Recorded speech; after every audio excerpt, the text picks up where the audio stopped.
What's going on, everyone? It's your girl, Dawn Halfkenny, and sitting here beside me is the man himself, Tabari TV. Hey, what's up, everybody? What's up, Dawn? You feel that? That's my good energy. That's some great energy, and we've been getting great energy with these shows and these guests. I've been getting a lot of feedback from everybody, and everybody is on the pulse of what we're doing here on Road to Hollywood. All right. This episode, we had my main man, Tyler Chronicles, come through the studio, and we just caught up. We talked about Gossip TV, where we all kind of got together and did some amazing things, and then he's moved on to be on Wildin' Out with Nick Cannon. Wildin'. I'm a fan, I'm sorry. That's what's up. So everybody, thank you for tuning in, and stay tight to this episode of Road to Hollywood.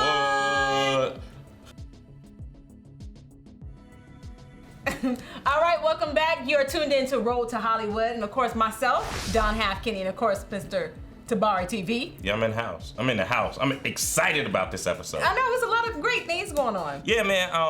What happened with you this weekend? I saw you here and there. Yes, I had the chance to hit up the Sugar Factory, which is now located here in Atlanta. So Tell me about that. I've been hearing a couple of people. Tell me about the decor and what's special about the spot. It's really, really nice. It's, lots of sweets, great drinks, great food. Shouts out to my girl, Daphne, for taking care of me and my girls. It's really nice over there. So I need to go hit that with somebody this weekend or something? It has a nice little bar, All right, cool. But let me go ahead and warn you, it's not private at all.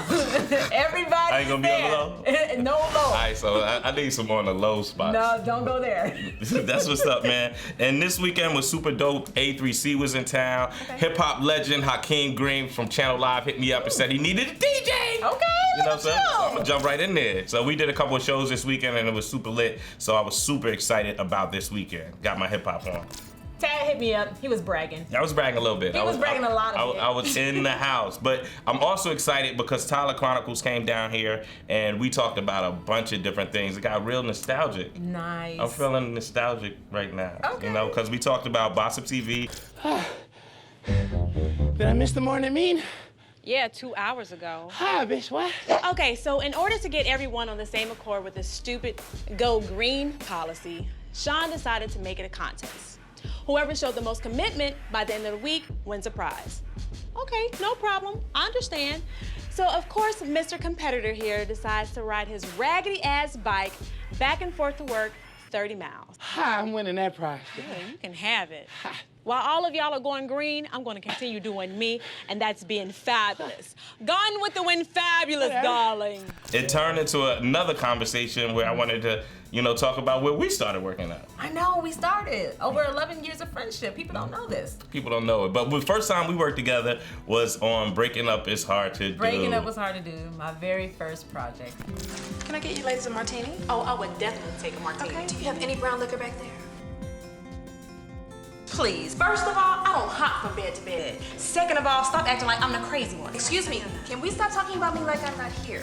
That was my first movie, and it was like shout out to the Blue Lion Club and everybody that was involved, all the cast and crew, but that was an awesome period. It's always good working with you, and I've been seeing your growth as an actor and actress all the way through. And then when we worked on Gossip TV, you know what I didn't think you were funny before. What? No, I didn't think you were funny before that. Dad, you know what I really... Because you're always like super serious. You're like, I'm on my lines and I'm serious about this tab. That's because, I feel like I was in a work zone and, I just had to be, I wanted to be comfortable in front of everyone. I remember you telling me on set, Dom, relax, be yourself. Be yourself, Con. You're too focused. You're too in your lines. Be more comedic. And I was just like, well, what do you want me to do? No, but it was funny. Shout out to Marv. Me and Marv Frazier had the opportunity to create a dope show called Gossip TV. From boss up to ballin', we done came up. No, we all winning. Sorry, I had to. I can't take you nowhere. Well, we made a episodic comedy. And we did about 8 episodes, and it was like an awesome experience. And it was funny when me and Tyler were talking about the growth of your character. Somehow, in the making of Gossip TV, you two's characters became very antagonistic. That's correct, right? Yeah. And so, what happened? Was that like a real life thing going on in hair and makeup, or it wasn't? Tyler, shouts out to Tyler. Okay, so he's one of the coolest spirits that you will ever come encounter with. But I remember specifically an episode that we shot, and my character had to smack Tyler's character on the back of the head, and I was like, oh, I don't want to hurt him, and I was just like, and he was like, Dawn, smack him on the back of his head. So like if I gotta tell you to smack him one more time, come out there smack you. He was like, if I gotta tell you one more time, everybody was like, just smack him, it's getting late. And I was like, oh, I don't want to. That's the same way you should. Damn, girl. Where's the toilet tissue at? Man, I don't know what you are talking about. Don't play with me, Tyler. Where is the toilet tissue? Look, I don't know what you're talking about, but you got one more time to hit me. Damn. We have obituaries. Look, I know you stole the tissue out of all the stalls. Look, it ain't like I didn't replace it with a safer alternative. Chill out. I'm sorry, but I refuse to wipe my pleasure chest with scrap paper from the printer. You need to get back to Bossip TV. You know what? Even the intro was dope when everybody was dancing. We don't have the rights to that music. No. Yeah, we don't. But we gonna. But it was still nice though. It was fun. No doubt. So everybody, buckle in and check out this dope episode of a podcast with Tyler Chronicles on the road to Hollywood. Welcome to Road to Hollywood in the podcast section of this episode with my main man Tyler Chronicles up in the house. What's happening, man? Yo, man. When I was putting this together, like you were one of the first people that I wanted to get in contact with and really just have a sit down, in depth, interview about what's going on with you, because I'm really, really proud of you, man. Thank you, man. And you've been inspiring me, and I know your walk has been a little bit unconventional to other people's. And but you're making ground every time I kind of see you. Yeah, man. First and foremost, I need to thank you because I see you got on my shirt. You know what I'm saying? Yeah. And also, you kind of like springboarded me into a lot of stuff that I have going on now with the Bossip show. All right. The pilot that we shot kind of led to me, after that, working with Bossip directly and doing, videos with them online, and then going to the actual show and then getting on Wild 'N Out. So, it kind of started, the road to Hollywood kind of started with you, you know what I'm saying? But the true like base root of it was me going and doing comedy clubs in Atlanta every single night, just trying to work on my craft, get it better and better, and hosting different spots. And I would work anywhere, you know what I'm saying, that had a microphone. And I'm gonna get there Okay, because that's part of I'm gonna take it back because that's like one of the things that, when I talk about you and when I think about you and what you're doing, it's just like, yo, if I'm out and if I'm chilling with some people, or if I'm on a date or something, I'll be like, yo, where you at? Like, I know you out. Yeah, I know you that's out. True.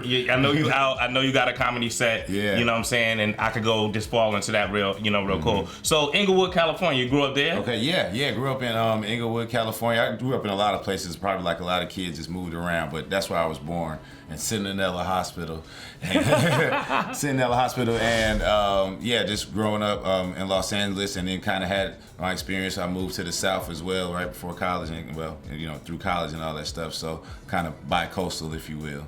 All right, cool. Yeah. And then you were an athlete. Did you go to school of ball? Yeah, went and played basketball. Was you a bad man? You got records and stuff, man? Man, let me tell you something. I do not have records, but I was very smart, and I was good enough to make my way through to college and play in college. So, I wasn't the top guy on other people's board, but you had to worry about me a little bit. That's what's up, man. So when did the comedy thing start coming together? When did you know, like, I was funny, or when did you know, like, this was something that you were gonna pursue? So you always have your friends and stuff that'll tell you you're funny, or when you roasting with your homies or whatever it is, or you just kind of hold court even all the way up through school. You just kind of know it, and people tell you. I kind of noticed it that I can actually do it. I started doing improv. It's a group called Snack Pack. Shout out to everybody in the group, Snack Pack. Crystal Clear. Yeah, Crystal Clear. Yeah, she was directing and running the whole situation, man. My man Remo, that's still doing comedy with me today, and my podcast was like, yeah, we're gonna do an improv all black comedy troupe, and I need you in it. So I got in it, and that just kind of like showed me stage presence. Because it's one thing to be funny around your friends, it's another thing to be funny on stage around people, and that showed me like, hey, maybe I could do stand-up. And once I started doing stand-up, it was a wrap from there. So you were doing like how many? All right, because I know when did the Snack Pack kind of start? What time? Man, they're gonna kill me because 09-ish. 08, 09-ish. Yeah. Like, well, no, shit, it was before Obama. feel like it was before Obama. He got elected in 08. Yeah. Yeah, so it was a while ago. Yeah, so and so you've been kind of at this for about 10 years now. Yeah, 11 years. Stand-up wise, I've been at 11 years in June. Well, this past June. So, like, tell me, like, your stand-up, like, when you started, going from to club and just started stepping out. When I first started, you could go and get 5 minutes at different places, and kind of it was like you were working to get validation. It's kind of like any kind of job. It's entry level. You know what I'm saying? You got this amount of experience, so you get this amount of time to prove yourself. And then people would tell you, okay, go to this other spot, and you do that at this other spot, and the main comedians would notice you and then try to book you for different spots. And then I was blessed enough to host a lot of different spots in Atlanta, which would give you more time. Okay. You know what I mean? Instead of trying to hit 2 or 3 different clubs a night to get a total of 15 minutes, when you're hosting, you end up doing 40, 45 minutes of your set a night. So you're getting ahead of everybody, with that. So once I started doing those shows, and then I got like a couple shows out of town, and they would have some regular shows like around the area, like Augusta, Columbus, you start going out of town, and then so showing that different people can laugh in different places and they all understand you, and it's just like, okay, now I'm a professional comedian. That's what's up. Yeah. So what would your style be, or your theme when people come in and see a Tyler Chronicles show? Like, what are they gonna? Yeah, there's different type of comedians. You got your storytellers, your one-liners, and then your observationalists. I think I have a little bit of one-liner and observationalist in me. I'm not really a storyteller because I don't really remember shit. You know what I'm saying? Like, I don't remember stuff about my life until people start talking about it, and then I'm like, boom. So I haven't really tapped into that. But I think I just bring up something that's normal to most people and then show my twist on the situation. And people are like, oh, damn, that's funny. You know what I mean? So I'm like, I think a lot of my jokes, a lot of comedians come and they say, damn, I can't believe I didn't think of that. Because I took something real small. It was right under the nose. Yeah, right under your nose. Yeah, that would be my style of comedy. That's what's up, man. So let's I did meet you on the audition of it was actually, that was so crazy. It was actually, so I was working for a company, and they were just letting me come up with ideas and create shows and things like that. And so I came up with a show called, it was supposed to be the Boss of Comedy series. Mm-hmm. And so the idea that I came up with was like a multi formatted comedy show that had some stand-up comedians in there that I also interviewed, and that the Bossip staff was fictitiously planning the comedy event. It was deep. It was deep. Team, so what do we have today? Drake is coming out the closet. Take it back. I already lost Ricky Martin and Frank Ocean. I will not lose Drizzy. This shit ain't funny. I better see all of you at the show tonight. Looking good is going to be fine.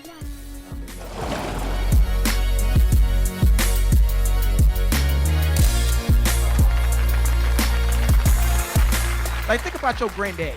Your granddaddy been gone for 12 hours straight. He get in the house, he walk in and say the same thing. Hey, what time that food gonna be ready? See, Tyler Perry, he made $1 billion last year. I'm his bitch now. When a woman asks a black man to see his phone, it's like he got stabbed in the club, but he don't know who did it.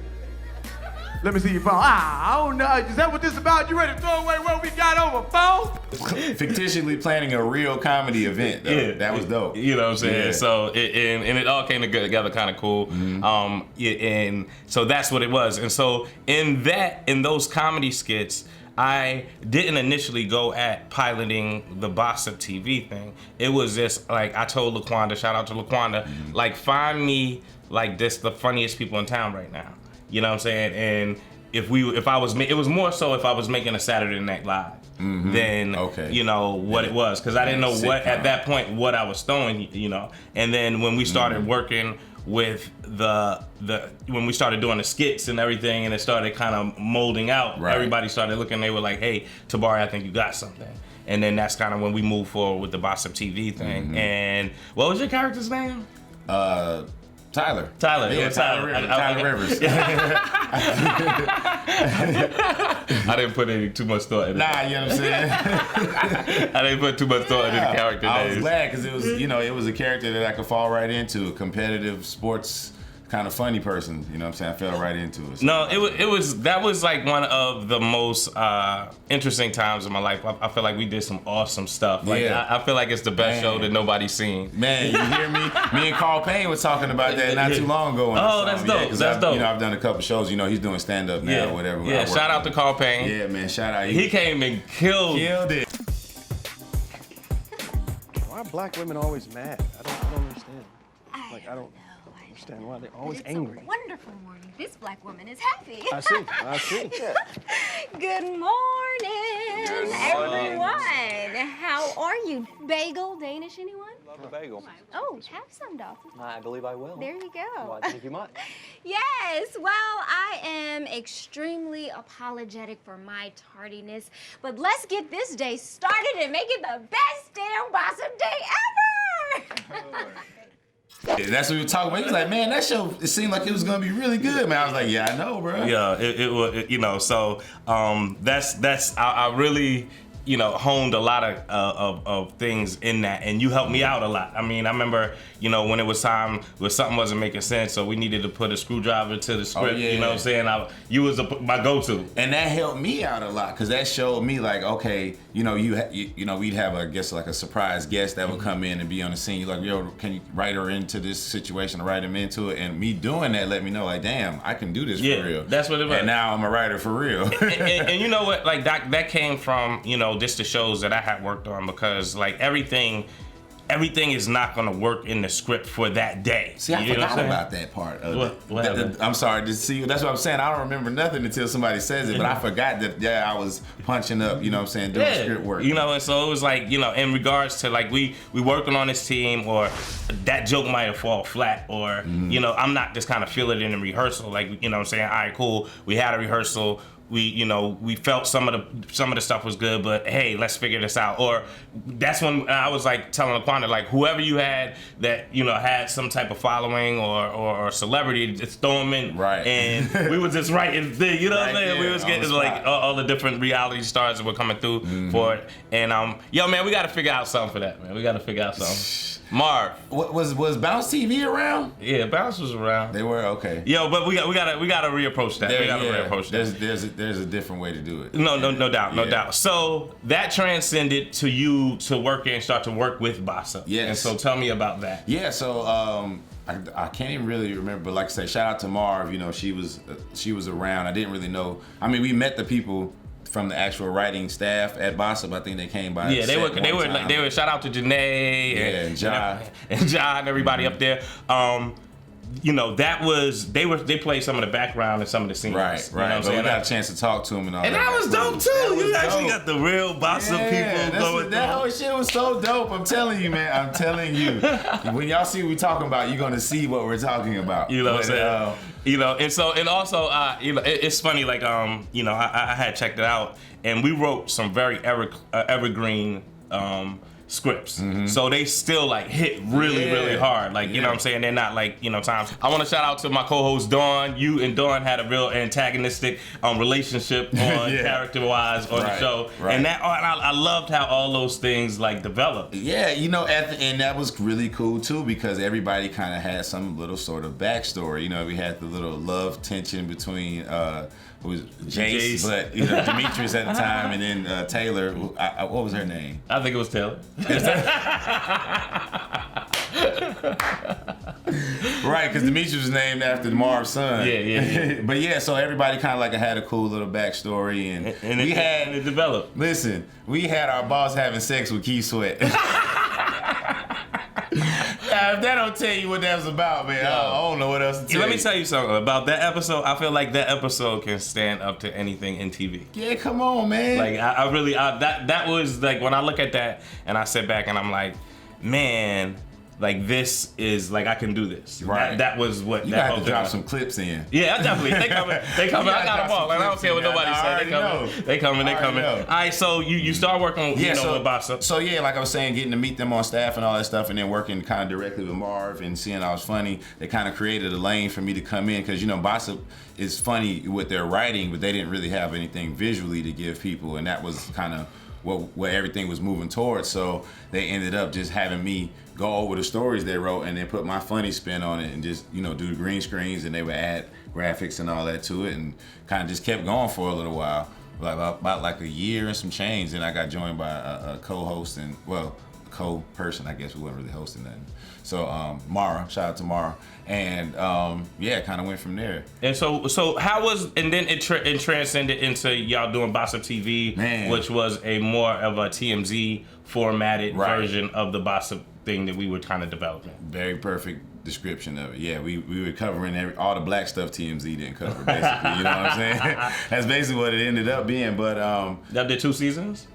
Yeah, 2 seasons. We had like a kind of a test run pilot situation, which was like 6 episodes, and then they took us to LA for the second, which was the first real season, if you be honest. But it was the second season, and we had kind of a new cast. And we did 10 episodes. You know, everybody loved it. Got rave reviews on it. It was just hard to monetize it because it's news. Mm-hmm. You know what I mean? So after a week, it's old, and you can't get your replays up. Yeah. You know, your reruns up. Your reruns. Yeah. That's what you. Yeah. People need to know that out there in the road to Hollywood. If they can't rerun it and they're not making money off of it, maybe that's why maybe some of your favorite shows you've seen may only been on for 1 season just because they couldn't find out a way to generate the revenue. It's all about that every single time. So how was that experience? You know, you're on your grind, and now like boom, I'm officially, you know, on a show. Man, it was. I'm blessed, like I said, because all the stuff I basically been, even with the Boss Up sitcom, where what would we call that? Boss Up, that would be a narrative comedy series. That's the Boss Up narrative comedy series. It was a script, but I kind of still was myself. You know, like you let us play with the script as well. So I felt like a lot of the stuff that I said, I'll be playing myself. So when I moved on to doing Boss Up on WeTV, that was still me. You know, I was writing for myself in terms of what the stories were and what my thoughts and my point of view. And then I got to be as funny as I want. They let me say anything. And then, you know, they just edit it from there. So like I said, I was really blessed, and that was, a lot of people don't get to be themselves their first few times on television. You know what I'm saying? So, like I said, really blessed. And even in Wildin' Out, I'm writing for myself. I'm saying my own. Don't get there. I was talking. Copy that. Still on Boss Up TV. Boss Up, yeah. So you know, doing that and then writing for the people on the show and all that stuff just kind of, you know, boosted me toward where I'm at now as well. All right, so like I gotta get an update on. You did a comedy show, a comedy show that I was in the audience. It was very crazy. You know what I'm saying? You left something under everybody's seats. Oh, boom. All right. Show appreciation to everybody, almost everybody, mostly everybody in here with a seat. If you would, reach your hand under your seat right now. You may feel a little something. You in a little something. If you can rip it off, you get some weed. You get some weed. You get a joint. You get a joint. You get a joint. Niggas running around and go, you get a joint. You get a joint. You get a joint. You get a joint. Hi, I'm Tyler. You get a joint. Niggas on the floor picking up chairs. Don't take a chair. You get a joint. You get a joint. You get a joint. Come on, Smoke. Come on. You ain't never been to a comedy show like this. It was my hour special, my first special, shot right here in Atlanta. And, you know, it's called Hi, I'm Tyler. H-I-G-H, I'm Tyler. And at the end, you know, I let everybody know that if they look under their seats, they will find some cannabis, and they did. And people were diving on the floor, knocking people over. I seen an old lady get hit. So, and I was like the Oprah of weed. Like, you get a weed, you get some joint, you get a joint. That was so funny, man. That was so funny, man. Yeah, man. Thank you for coming as well, man. No doubt. You know, whenever, you know, and that's one thing I like about the grind. And what I was saying earlier is that you inspire me because I know you're out grinding. Like if I'm not doing something, I know people are out there doing something, you know, and honing their skills. So I need to be doing something. I need to figure that out, right? You know, in my own way. Like, you know, to kind of, you know, and I see that with you, like, and you and your clique, like. Every night, you know, y'all are somewhere. Every night. Shout out to Ronnie Jordan. I think Ronnie is incredible, you know what I'm saying? So I like how y'all kind of tag team on things. Yeah, we like the X-Men, you know what I'm saying? It's especially with our podcast. So tell me about like the road and like, what your formula is to kind of like stay relevant in what you do. You said the road? Yeah, I mean, it's like, I know you're on the road. I know y'all do y'all skits. And I know you do your social media thing. Yeah, man, it's a lot now. Like comedy, you know, it's not how it kind of used to be in the 90s. You know, if you were in Los Angeles or New York and you're funny, you get a shot on TV, people know you, and then you work from there. Now you got to kind of build it around yourself. I kind of started comedy before the era. I mean, social media was around, but it wasn't as popular as it is now, obviously. So, you know, I've been learning lately on how to do clips and work with the Instagram comedians and things like that. And also, you know, making sure I'm doing shows every night that I can. And I do a lot of college shows.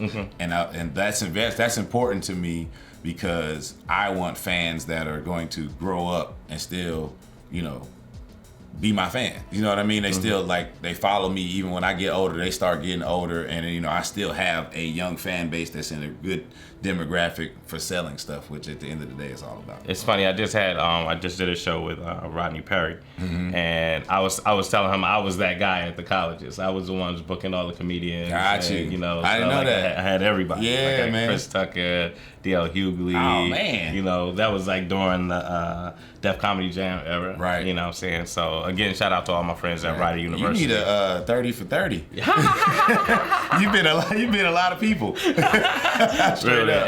And you know, that's one of the things, like, I'm not scared of reinvention. You know what I'm saying? I.e. this, you know, like, I'm not, you know, and I'm always trying to be on the pulse of what is coming, like, you know, not to, you know, be ahead. Like, you know, we jump into this and we do this and we turn around 6 months. We got 6 months into this right now. Like right now, this was an idea that I was trying to put together for 2 years, and now I look up, I got rolling now. You know, do episode 4 or 5. You know what I'm saying? So that's how it goes. You know, like, so let's jump into Wild 'N Out, man. Yeah, man, like that's why I was like, when I be so excited for my people, man. Man, you know, me both, man. And, you know, and so tell me that process, because it's not like an overnight process. I heard you got to go to like workshops and all types of things. I mean, for a lot of the people, it's not overnight on that show. It is really, really difficult. Shout out to Nick Cannon. Shout out to Nick Cannon. He's one of the only people in quote unquote Hollywood that are giving chances to black and brown. You know, I mean everybody obviously, but mostly black and brown entertainers that would probably not get a chance elsewhere or otherwise. My path to Wild 'N Out, I think it was around 2009. I auditioned here in Atlanta. Didn't make it to the next round, which was in LA workshop stuff. Didn't make it. Came back around again. It was 2 in 1 year. Had another tryout. I made the tryout to go to LA this time, and this was back when they had, you know, workshops to see who was going to really, really make the show. I was doing my thing. I was crushing, like, to the point where people was like, "Yo, man, you got it! Like, congratulations!" Just people, you know, that didn't matter at the time, but they were like, "Yo." Shout out to the people that don't matter. Yeah, nah, they didn't matter. Their opinion about me making it didn't matter. I know exactly. They matter because a lot of them are really doing well right now, especially. But anyway, so I didn't make it though. You know what I'm saying? They told us you were gonna get a phone call or an email. You know, whether or not you made it. Either. I got no. An email if you didn't make it, with your flight information and all that. And a call if you made it to let you know about tomorrow. I mean, it was to the point that I got the email, I didn't make it. The next morning, a couple people that did make it called me and was like, "Bro, you late, man? Where you at?" Because they just knew I had made it. I was like, "Bro, I am on my way to the airport." They sent me home. Anyway, fast forward from there, that was when they were in LA. I saw that they were coming to Atlanta to actually have a season. I ended up forming a kind of relationship through other things with Niall Evans, who's the showrunner, and I just shot him a DM, as a matter of fact, like, "Hey man, you know, coming to Atlanta this season, I would love to, you know, come and write for the show or, you know, help out any way I could, volunteer, like whatever." He hit me back like, "Yeah, I've been wanting to work with you for a minute." So gave me the information, pulled up to the first day of workshop, and Nick Cannon walked up and was like, "Hey man, I'm gonna put you in some episodes, so, you know, make sure that you're running through the games and also helping people with, you know, what they may want to say." So that was like, what? So then come to the season, you know, they was putting me in episodes, but I ended up not only getting in 3, not because they didn't want to put me in more, but the Boss Up on WeTV was at the same time, so I ended up flying to LA at the same time that Wild 'N Out was happening, so I ended up only getting 3 Look episodes. at God. Man, look at him. But it kind of took away from my episodes. I didn't really have to be out there until a certain time anyway, but that's a whole nother story. Yeah, but you know, I got a lot of episodes, man. They're finally kind of like coming on television now, and it's opening up other doors and opportunities. This is so greasy. This is so greasy. You gotta be kidding me. Which one you want though? Jasmine or Brittany?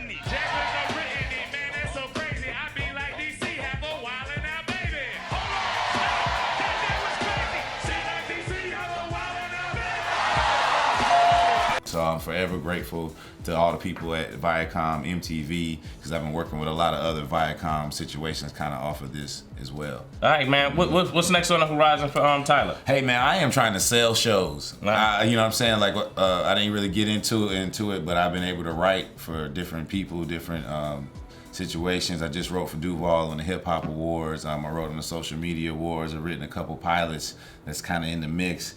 And I got a couple of my very own ideas that I'm trying to sell. So my next thing is to have my show be either given to me or purchased and somebody else do it. So but I wanted it to be given to me because I need to put some people in play that otherwise probably wouldn't have a chance. Like that's the biggest thing I saw, working with Nick Cannon these last 3 seasons is like that he's really, really big on that, giving people a chance that otherwise probably wouldn't get it. And so how is it working with Nick Cannon? Oh man, it's terrific. I like I said, wanted to come up with some of the ideas and kind of come up with new games and stuff because Wild 'N Out been on so long. They're trying to make sure they keep it fresh. Yeah. So just working with him is really cool to learn by example. Like I'm saying, it's not like he tells you stuff. I mean, he'll sit down and have a conversation with you about business or. But he's like in there, right in there, and coming up with ideas. It's like the next person. He does everything. You know what I'm saying? He'll be flying in from doing something, a Masked Singer, and coming in and getting there in the morning to be at rehearsals for the show. And we got 3 shows that day, and he's on top of all of that. So just seeing somebody with that type of work ethic and also with that big of a heart to, like I said, help other people out with that is dope. No, that's what's up. But so selling shows and everything. Yep. Yo, you are somebody that is definitely on my short list that we gotta definitely put some things together. Oh yeah. I got some ideas. I got some really dope ideas, and I'm keeping it 100 about that. I definitely, and we had started coming together with, some, putting something together before that I definitely want to get back to. But I really, really, really appreciate you coming down, brother. You know what I'm saying? And just like I said, keep inspiring, keep getting out there, and keep your grind up. Yeah, I can't wait to see this when you drop them clips in. Yo, no, it's gonna go down, man. It's already done. I'm gonna drop a clip right now. My man's Akon is so fly. How fly is he? I asked Siri to tell me his net worth, and Siri was like, How can people find you? Tyler Chronicles everything. The .coms, the Instagrams, the Twitters, whatever. Facebook as well. Just put that in and you'll find me. Google me. I'm everywhere. Yeah, Tyler Chronicles. Yo, thank you everybody for watching these episodes. The feedback that we've been getting has been awesome, and I love this road and this ride that you're going with me. So thank you for tuning in to this episode with Tyler Chronicles of Road to Hollywood. Catch you next episode. Peace. Yes, indeed. Oh man, that was dope.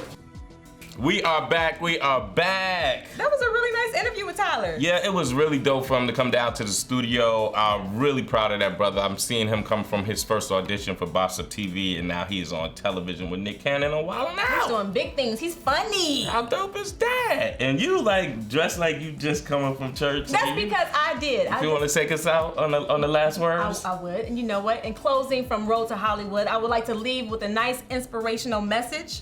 When you are in the midst of being blessed, remember to pass on that blessings to others. That's how you keep the flow of blessings in rotation.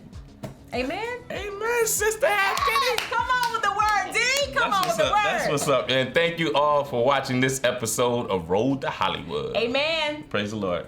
Glory.